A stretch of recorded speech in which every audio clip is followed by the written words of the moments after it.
जो माइक्रोफोन ने ह्यूमान तांकर प्रथम गीत गाई से सबुदिन साइट रखिए बोली कहते स्टूडियो रे साइट रखा यही माइक रे आहू कई गीत गाइबे नहीं आउ यह केवल ह्यूमान को स्मृति बहन करिवो यह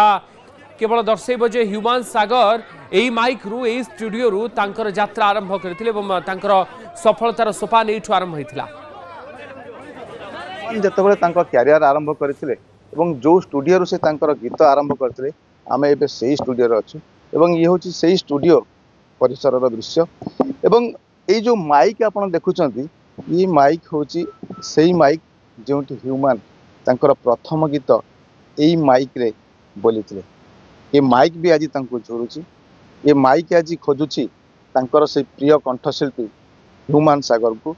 एवं केवल यही माइक नुह ये स्टूडियो होची मिलन स्टूडियो प्रत्येक मनीष ए स्टूडियो सहित जो माने जड़ित से माने गीतकार कहतु संगीतकार कहतु समस्ते एबे ह्यूमन को मन पकाउछंती तांकर आवर्तमान रे निश्चित आज हमर रेकॉर्डिंग थिला मिलन सकाळ फोन पर जो भाई सब म्यूजिशियन मान मना कर आज आम रेकर्डिंग कैंसल कर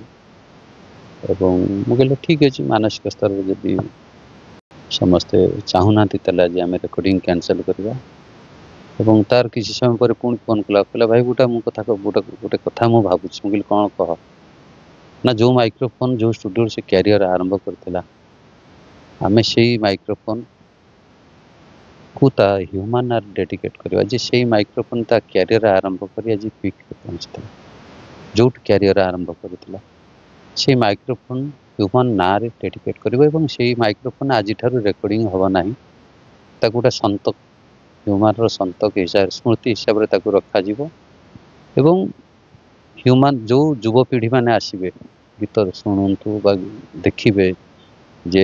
ये माइक्रोफोन को जे ह्यूमन को मन पके जे ह्यूमन सागर यही माइक्रोफोन ने आरंभ करथिला ता कैरियर आज ते आत्मीयता थिला ये स्टूडियो सहित तांकर ह्यूमन कर प्रथम रु ए स्टूडियो सहित से जड़ित एवं स्टूडियो भी तांको सहित जड़ित जे सी जेतबेले आसिले गीत गाया को स्टूडियो भी नुआ तैयारी थिला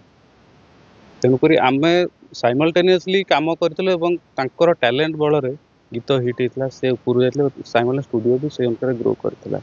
आज ये स्टूडियो पर आम सेकेंड स्टूडियो भी तैयारी कलु बट यहाँ ही हूँ फेवरेट स्टूडियो तो मोर ताक सहित प्रथम देखा गोटे एक्सीडेंट लगी मो मध्यम हाट जाऊँगी कम करी ईटीवी क्राइम फाइल करी मैं तलू जाऊँगी लिफ्टर स्विच मारू मारू लिफ्ट खोलिया लेट अच्छी मत गोटे आवाज शुभिला गोटे जोर गोटे आवाज शुभिला बहुत सुंदर गीत एवं मु लिफ्ट को अपेक्षा न करी 5 महला को दौड़ी दौड़ी पड़े जा देखिली 5 महला को जाकि देखिली जे किए गाउची गीत पचारि से रेकर्डिस्ट थे पप्पू थे मिलन को परे परे से पप्पू थे